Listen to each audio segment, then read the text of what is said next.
Zara wove through the swarm of intergalactic delegates, balancing a tray of luminescent cocktails. Her mind buzzed with last-minute menu adjustments and a myriad of diplomatic dietary restrictions.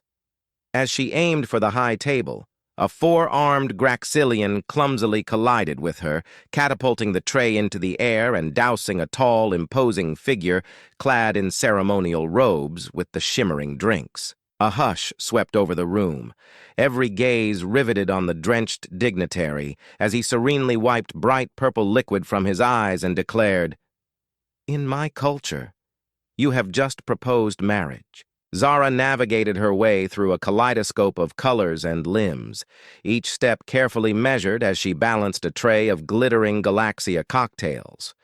Each glass pulsed with bioluminescent hues, casting eerie lights on the faces of the crowd. The grand hall of Arcturus Station resonated with the dialects of 100 worlds. Its vaulted ceilings amplified the buzz of interstellar intrigue. Today, the station was not merely a crossroads for traders and travelers, but also a gathering place for the galaxy's elite at the Centennial Galactic Summit. A bead of sweat trickled down her forehead as Zara edged past a group of feathered aviary diplomats. Her eyes were steadfastly fixed on the high table, yet her path was abruptly interrupted by a clumsy Graxillian envoy. The sudden jolt sent her tray tilting perilously.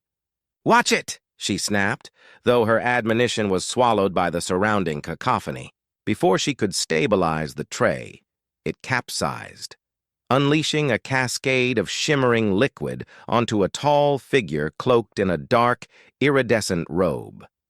The buzz of conversation around them tapered into a mortified silence. All eyes turned to the figure as he calmly wiped the glowing concoction from his face. "I must apologize, sir, Zara stammered, her cheeks aflame with embarrassment. "Interesting custom, Earthling," the figure interrupted, his voice a deep, resonant timbre laced with a trace of amusement. "In the Taranis Empire, such an act would be seen as a marriage proposal." Zara's mouth hung open in shock. She had inadvertently doused Emperor Kael of Taranis with a cocktail. The Emperor, known for his reclusiveness and his significant influence in the galaxy, now stood before her covered in a sticky, glittering mess. "Marriage?" she echoed, her voice barely a whisper, her heart pounding wildly. "It was merely a slip, a fortuitous one," Emperor Kael responded, his eyes twinkling with mischief. "Let us see what fate has in store for us, shall we?" The silence in the grand hall shattered under the weight of murmurs and whispers, as delegates and dignitaries from across the galaxy exchanged glances, their expressions oscillating between amusement and shock. At the center of this interstellar spectacle, Zara's face was a canvas of disbelief and panic. "Your Excellency, I assure you this was purely accidental," Zara pleaded, her attempt at a nervous chuckle dying in her throat. Emperor Kael, having wiped the last remnants of the cocktail from his ornate collar, turned his full attention to her. "I understand, Ms. Zara Hargreaves," she stammered, clutching her serving tray like a lifeline. "Well, Zara Hargreaves," Kael's lips twitched with a barely contained smile, "your accident has unwittingly mirrored an ancient Taranis tradition. Spilling the glittering Galaxia over someone is akin to declaring your intentions for union. It's rather poetic, wouldn't you agree?" Zara's eyes widened further. "But, that's not... It was just an accident, yes, you mentioned." Kael's amusement was palpable. He surveyed the captive audience. "However, putting accidents aside, it seems fate has a rather whimsical sense of humor today." Panic coursed through Zara. She was a caterer, not a diplomat. She had no business entangling herself with emperors or their ancient marital traditions. "Sir, I'm really just here to serve drinks," she whispered desperately. "Curious," Kael mused, his voice resonating effortlessly through the room. "A simple server of drinks unwittingly binds herself to an emperor. What shall we do with this intriguing twist of fate, I wonder?" Zara's stomach plummeted. This couldn't be happening. She scanned the room for her assistant, Miko, whose wide eyes and agape mouth mirrored her own disbelief.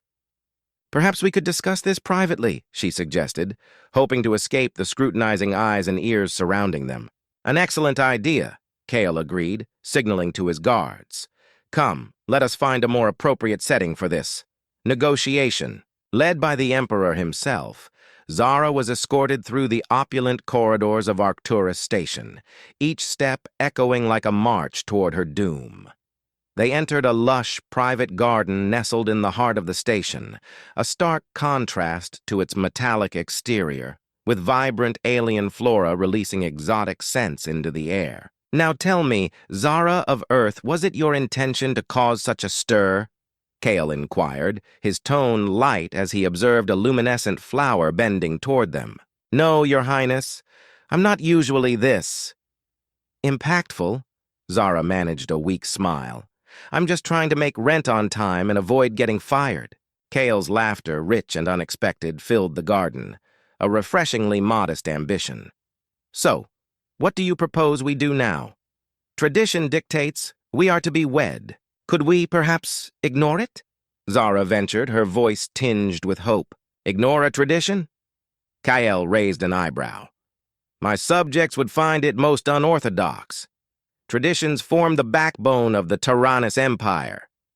Yet you suggest we simply overlook this one? Well, when you put it like that." Zara sighed, running a hand through her hair. "Look, I'm just not Empress material. I can't even keep a tray of drinks upright." "Perhaps," Kael mused as they strolled slowly around the garden, "or perhaps it takes someone who can't keep a tray upright to introduce some unpredictability to a stagnant court." Zara blinked, absorbing his words. "Are you saying you want to proceed with this because I'm a klutz?" "Not at all," Kael smiled, pausing to face her. "I'm suggesting perhaps my empire needs someone who doesn't fit the conventional mold. My reign has been long and lacks your kind of excitement." "I don't even know the first thing about being an empress," Zara protested, her anxiety spiking once more. "And I suspect I have much to learn about being merely impactful," Kael replied gently. "Perhaps we could learn together." Zara considered him for a long moment. The most powerful being in the galaxy was suggesting they transform her disaster into a diplomatic revolution. Was this an opportunity or a trap? "If we do this, I have conditions," Zara said finally, her tone firmer. "Name them?" "I keep my job. I continue to cater. I'm not about to abandon my passion for," she gestured vaguely, "all this." "Agreed," Kael nodded. "Anything else?" "And no more surprises. If I'm to be part of your world, I do it on my terms. We proceed as equals, or not at all." Kael's smile deepened, a flash of respect in his eyes. "Very well, Zara Hargreaves. Let us see what chaos we can create together." As they returned to the main areas of the station, Zara felt a slight lifting of the weight on her shoulders. She was still in over her head, but maybe, just maybe, she wasn't sinking yet. In the vast corridors of the Taranis Empire, traditions did not merely guide the corridors of power, but dictated even the minutiae of daily life. Zara, now dubbed the Accidental Empress, was quickly learning that even a simple morning greeting involved a complex lexicon of gestures, each laden with nuanced meanings. Every misstep she made was both a spectacle and an educational moment. Her integration into the court resembled a cultural obstacle course. She often found herself caught between the stringent protocols of the court and her instinctive responses, which led to a series of humorous yet enlightening encounters. "Your Excellency, the morning salutations require the third bow to be lower than the first two. It signifies profound respect for the dawn," Lyra, her appointed court etiquette instructor, explained after observing Zara's attempt, which more closely resembled an awkward shuffle. "Right? Because clearly the sun is poised to judge my bowing abilities," Zara muttered under her breath, eliciting a stifled giggle from a nearby servant. Her role's complexities extended beyond mastering etiquette. Her days were packed with briefings on interstellar politics, lessons in non-human diplomacy, and, to her delight, sampling alien cuisines under the pretense of ensuring they met imperial standards. One memorable morning, Emperor Kael invited Zara to join him at a royal banquet as his official partner, an event of significant import that would publicize her newfound status. The banquet unfolded as a tapestry of color and formality, attended by dignitaries from across the galaxy, each more peculiar and fascinating than the last. Just remember, direct eye contact with the Ilvian dignitaries is perceived as a challenge to a duel. It's best to focus on the feast, Kael whispered to her as they made their entrance. Great. Another evening where I must avoid inadvertently declaring war, Zara whispered back, her tone light, but her nerves stretched tight. The banquet progressed with an almost surreal elegance, alien melodies floating through the air as dishes that defied both physics and biology were served. Leveraging her culinary expertise, Zara engaged her alien counterparts in discussions about the properties of zero-gravity gastronomy and the flavor profiles of nebular spices, much to their intrigue. As the courses unfolded, Zara's confidence swelled. Her unique perspective as a caterer allowed her to bridge cultural gaps with both humor and culinary insight. However, the evening veered off course when she overheard a sinister conversation from a shadowed alcove. Once the Emperor is removed, the alignment will shift in our favor, a cloaked figure hissed venomously. Heart racing, Zara excused herself from the table under the guise of needing the restroom. She stealthily navigated the dimly lit corridors to the alcove, her training in unobtrusiveness now a crucial asset. Peering around the corner, she spotted the conspirators, two Zithorian nobles notorious for their political ambitions and disdain for Kael's progressive policies. Rushing back to the banquet hall, burdened by the gravity of her discovery, Zara approached Kael with an urgent expression. Pulling him aside, she relayed the overheard plot in a rapid stream of concerned words. Zithorians, in the west alcove, planning. Something sinister. It sounded serious, Kael. Really serious. Kael's expression shifted from conviviality to steely determination as he discreetly summoned his guards. Stay close, he commanded softly. The following moments were a whirlwind as imperial guards swiftly detained the conspirators with practiced precision. The hall erupted into a muddle of shock and morbid fascination as the Zithorians were led away. After neutralizing the immediate threat, Kael reassured the assembly with a calm yet commanding speech, reinforcing his dedication to peace and stability. Zara, standing beside him, felt her initial levity replaced by a solemn resolve. As the crowd dispersed and the adrenaline ebbed, Kael turned to Zara, his eyes reflecting gratitude.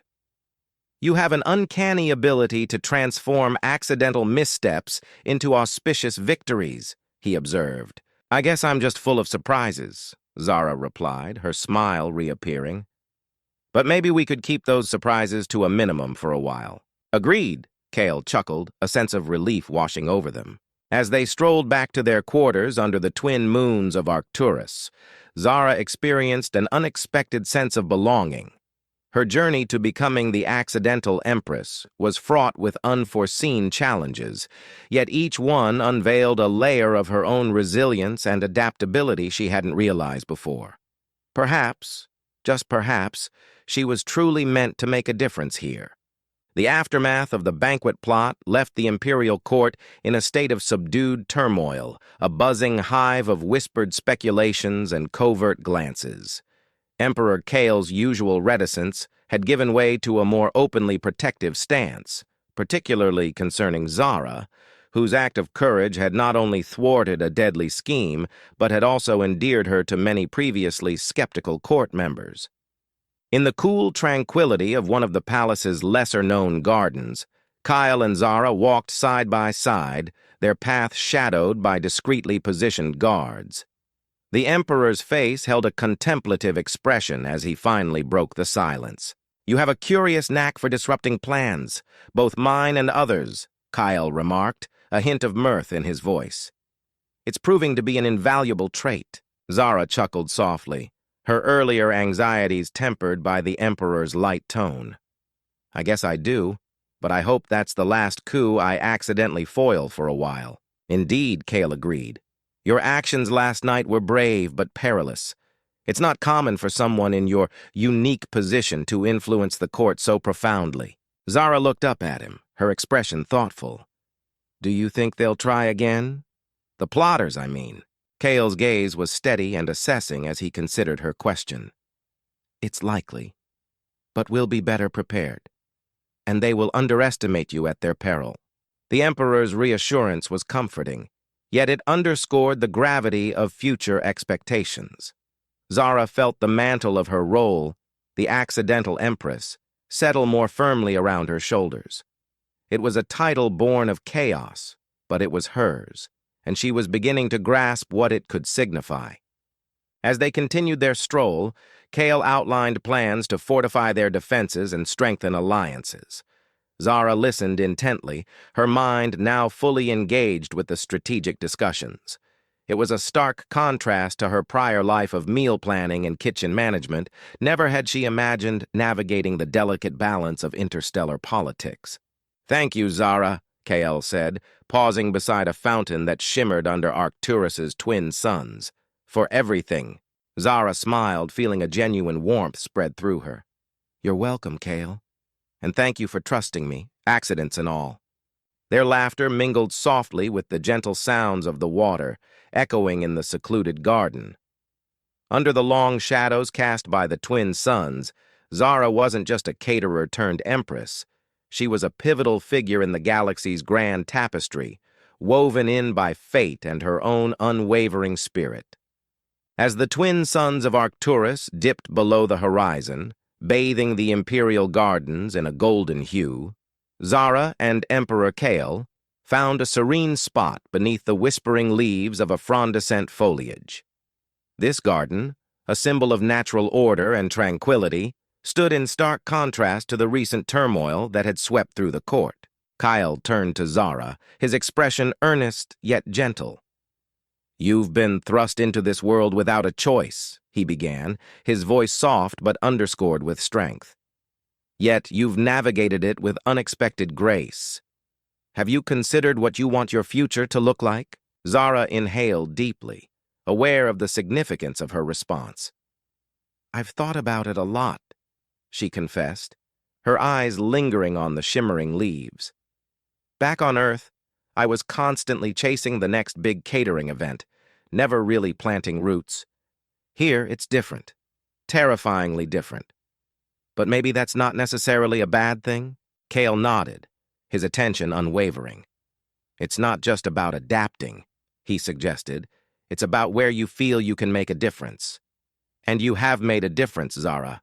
Not just to the Empire, but to me personally. This acknowledgement sent a warm surge through Zara. I never imagined I could impact things on such a scale. Back home, I was just another person trying to make ends meet. Here, I feel like I'm part of something much bigger. There's no doubt you are, Kael affirmed, his eyes reflecting the hues of the setting suns. But it's also your right to decide your own path. Whether you choose to stay or go, you will forever be a part of this galaxy's history. Zara smiled, feeling a newfound sense of clarity. I think I'd like to embrace this life, being a part of your world, our world. It's terrifying, but for the first time, I feel like I'm exactly where I'm supposed to be. Kael's expression softened into a genuine smile, the formal barriers of his position momentarily forgotten. Then, welcome truly to the Taranis Empire, Empress Zara. Together, I believe we are poised to usher in a new era. As the stars began to sprinkle the evening sky, a profound peace settled over Zara. The garden, with its harmonious blend of exotic flora, served as a fitting metaphor for her new life. A beautiful, unexpected amalgamation of elements, flourishing together against the odds. Beside Kael, she faced a future brimming with possibilities, her heart finally anchored among the stars.